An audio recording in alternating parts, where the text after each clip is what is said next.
So I'm sure you're probably a little confused or frustrated with this particular question. I'm going to jump over to my notebook paper and remind you from our notes that there is a formula which is speed equals distance over time. Now, you can put this into the triangle T formula and use it this way. And you can remember that things go in order by alphabet D, S, and T. Now, remember that if it is separated by this particular line, you divide the two variables. And if it is side by side separated by this line, that means that you are going to multiply those variables. So speed is going to be distance over time. If I need to find speed, I cover up speed, and I know that I now divide distance by my time. If I need to find my distance, I cover up my D, and I now have S and T. So now I know that distance is going to be equal to my speed times my time. And it doesn't matter in the calculator which one you put in first. For the division, it does matter. Distance has to get put into the calculator first, and then the divide symbol, and then time.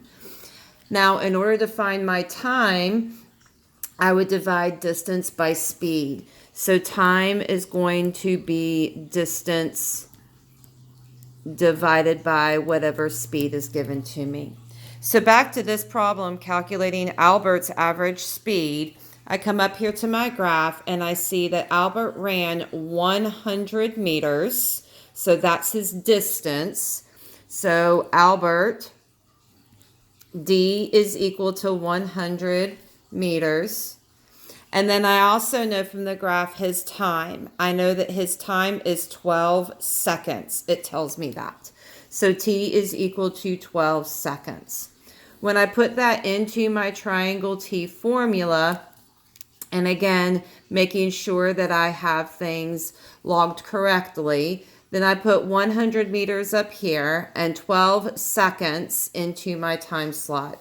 Then I use my calculator and I say 100 divided by 12, and that's going to give me 8.3333 repeating. Angels and darlings, remember, we always go to the second decimal point. And because this is a 3, I leave that 3 alone. So my answer to this question is going to be 8.33 meters per second, because my distance is in meters and my time is in second. My graph told me that. I hope that helps with this question for Albert.